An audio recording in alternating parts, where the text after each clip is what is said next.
नमस्कार, मैं प्रद्युमन जोशीला। कल का दिन हरियाणा के इतिहास में पूरी जिंदगी याद रखा जाएगा। कल का दिन इस बात के लिए याद रखा जाएगा कि अगर आपकी सरकार नहीं आई और आप विपक्ष में हैं, जनता ने आपको चुना हुआ है, तो आपको ना पूरा मान सम्मान मिलेगा, आपके साथ भरे सदन में हाथापाई भी होगी, आपकी बेइज्जती भी की जाएगी। कल के 3 अलग अलग जिलों के एपिसोड मैं आपके बीच में बताऊंगा, जो ये दर्शाते हैं कि किस तरह से सत्ता का नशा नेताओं पर और चौधर की कुर्सी का नशा अधिकारियों पर किस कदर चढ़ जाता है। हरियाणा के 3 बड़े महत्वपूर्ण जिले जो राजनीतिक रूप से बहुत महत्वपूर्ण हैं, उनमें 3 मीटिंगें और तीनों में हंगामा। एक मीटिंग में हाथापाई, गाली गलौज तक पता नहीं कहां कहां तक नौबत आ गई। एक मीटिंग में जिले के सबसे बड़े अधिकारी को यह तक कहा गया कि आप जाइए मीटिंग से, कहना पड़ा मजबूरी में। और एक मीटिंग में एक हारे हुए नेता का पक्ष बीजेपी के नेता ले रहे। विस्तार से मैं इस वीडियो में आपको बताऊंगा, और वीडियो में जो जानकारी मैं आपको दे रहा हूं, जब आप वो देखेंगे सुनेंगे तो आपके भी रोंगटे खड़े हो जाएंगे कि आखिर बीजेपी तीसरी बार हरियाणा में क्या आ गई। बीजेपी के नेता किसी को कुछ समझ ही नहीं रहे, कोई प्रोटोकॉल का ध्यान नहीं, अधिकारी कोई प्रोटोकॉल का ध्यान नहीं। विस्तार से हम आपको बताएंगे। उससे पहले आप सभी दर्शकों से अनुरोध है कि YouTube पर हमारे चैनल को सब्सक्राइब करें, बेल आइकन घंटी का बटन अवश्य दबाएं, वीडियो को ज्यादा से ज्यादा शेयर करें, ज्यादा से ज्यादा कमेंट करें। देश प्रदेश से जुड़ा हुआ कोई भी मुद्दा आपके दिमाग में हो वो भी आप हम तक जरूर साझा करें। YouTube पर हमारे चैनल को ज्वाइन अवश्य करें ताकि आपका हमें सहयोग मिलता रहे। एक विशेष बात, जो दर्शक निष्पक्ष, निर्भीक और स्वतंत्र पत्रकारिता में विश्वास रखते हैं, जो दर्शक चाहते हैं कि निष्पक्ष, निर्भीक और स्वतंत्र पत्रकारिता का हमारा यह कारवां यूं ही आगे बढ़ता रहे, वो हमें आर्थिक सहयोग जरूर करें। उसके लिए आप हमारे मोबाइल नंबर 9416674472 9416674472 पर आप गूगल पे या फोन पे जरूर करें, और गूगल पे फोन पे करके उसका स्क्रीनशॉट लेकर के इसी नंबर पर आप व्हाट्सएप जरूर कर दें। एक विशेष बात और, हमने एक खास मुहिम चलाई हुई है। जो भी दर्शक हमारे वीडियो को ज्यादा से ज्यादा शेयर करते हैं, हमारे वीडियो को अपने सभी व्हाट्सएप ग्रुपों में अपने तमाम साथियों तक, सोशल मीडिया के विभिन्न प्लेटफॉर्मों पर शेयर करते हैं, कमेंट करते हैं, उनका नाम हम अपने वीडियो में लेते हैं। और उसके लिए आपको करना केवल इतना है कि वीडियो को ज्यादा से ज्यादा शेयर करके उसका स्क्रीनशॉट लेके हमारे मोबाइल नंबर 9416674472 पर आप व्हाट्सएप कर दें, यानी 9416674472 पर आप व्हाट्सएप कर दें। अब मैं आपको जो बात बता रहा हूं वो ये है कि कल 3 अलग अलग जिलों में 3 ऐसे घटनाक्रम हुए जिसने ये सोचने पर मजबूर कर दिया कि कोई भी पार्टी कितनी ही बढ़िया क्यों ना हो, अगर उसका लगातार राज आता रहा तो उसके कार्यकर्ताओं का व्यवहार बदल जाता है, उसके नेताओं की बोलने की ट्यून बदल जाती है और तानाशाह टाइप का रवैया हो जाता है।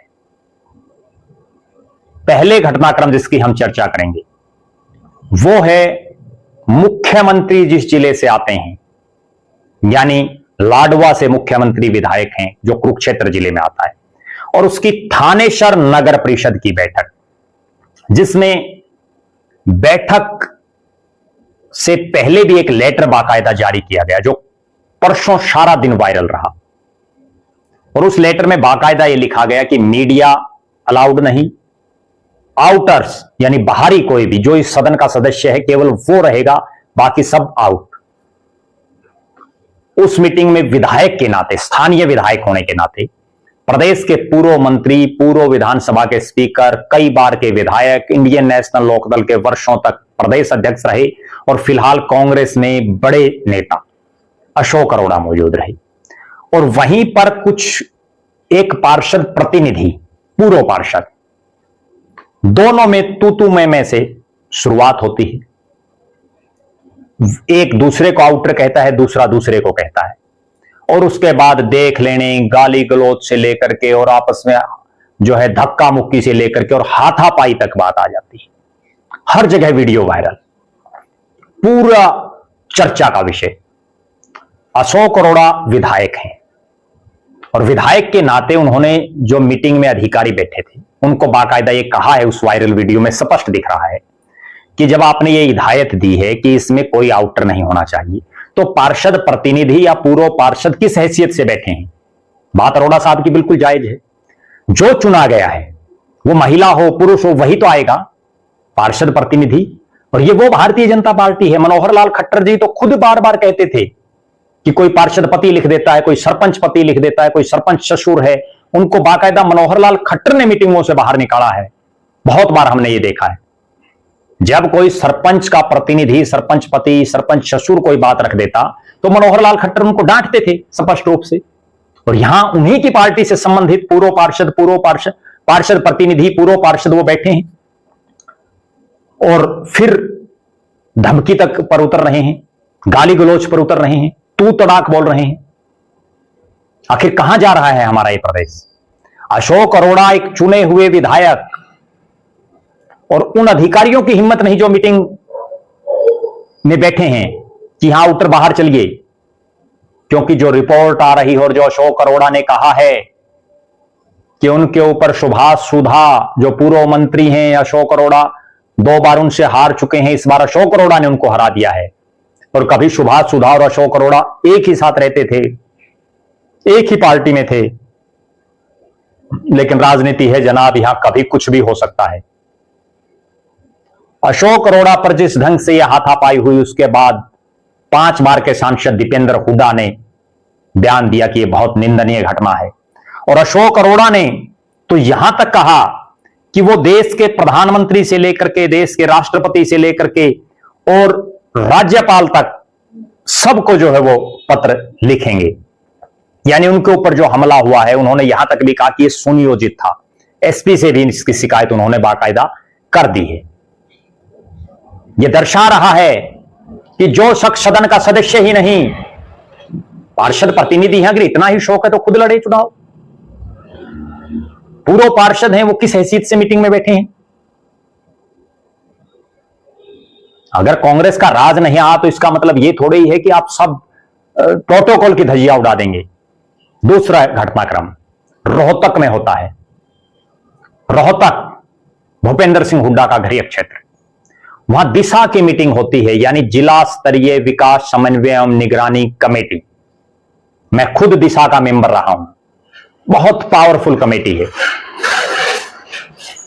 दिशा का चेयरमैन दीपेंद्र हुड्डा, और वहां दिशा की मीटिंग में हमेशा यह होता आया है कि जो चेयरमैन है उसको रिसीव करने के लिए सीओ जिला परिषद जो एमपी लैड को देखता है वो अधिकारी, या खुद डीसी भी कई बार जाते हैं, एडीसी जाते हैं, वो उनको बाकायदा रिसीव करके लाते हैं।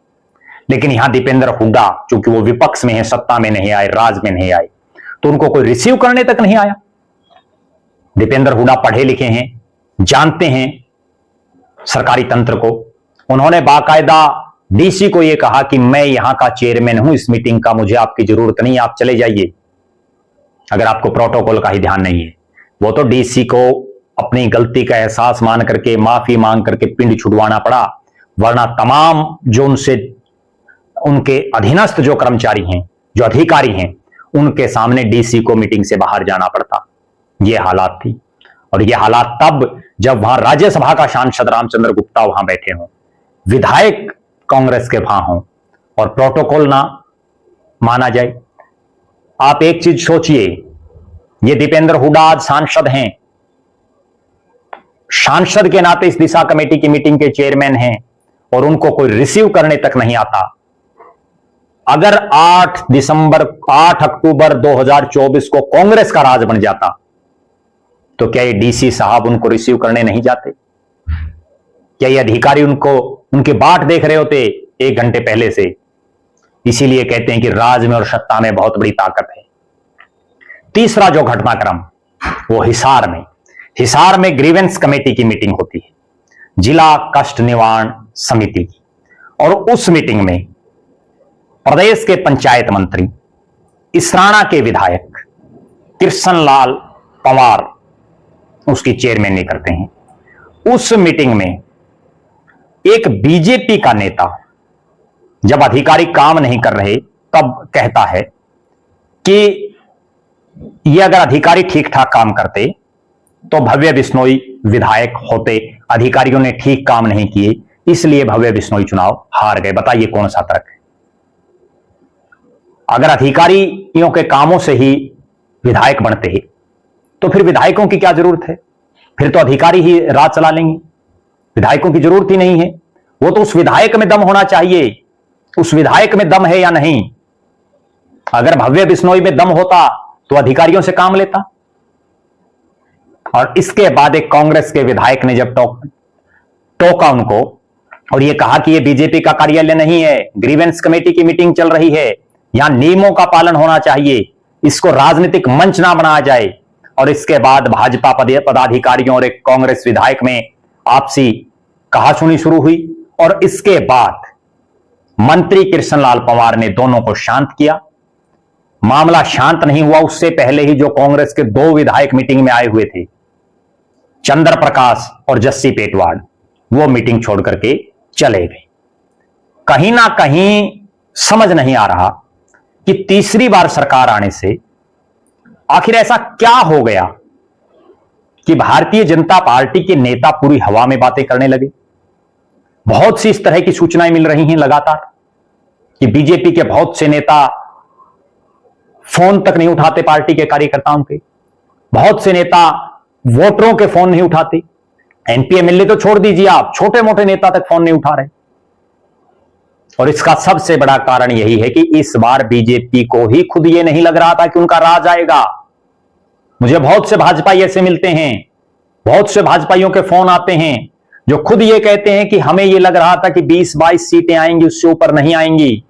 ये तो कांग्रेस ने गलत टिकट वितरण कर दिया, कांग्रेस के नेता ओवर कॉन्फिडेंस में रह गए जिसकी वजह से 48 सीटें आ गई। लेकिन भारतीय जनता पार्टी के इन नेताओं को यह भूलना नहीं चाहिए कि यह राज 5 साल के लिए आपको दिया है और जिसमें 7.5 महीने हो चुके हैं, लगभग 4.25 साल बाकी हैं, फिर चुनाव होगा। यह जनता है, अगर आप इसी तरह से जनता से पेश आएंगे, इसी तरह का व्यवहार आपका रहेगा तो जनता आपको सत्ता से रुखसत कर देगी। आप दर्शकों का क्या मानना है? जो कल 3 घटनाक्रम हुए, दीपेंद्र सिंह हुड्डा के साथ जो हुआ, अशोक अरोड़ा के साथ जो हुआ और हिसार की मीटिंग में कांग्रेस के विधायक के साथ जो हुआ, इसमें को आप किस नजरिए से देखते हैं? आपका क्या मानना है? आप ये कमेंट जरूर करें और आप ये कमेंट करें कि बीजेपी क्या केवल मैनेजमेंट और मार्केटिंग के दम पर सरकार बनाने में कामयाब हो गई, धरातल पर उन्होंने कोई मेहनत नहीं की?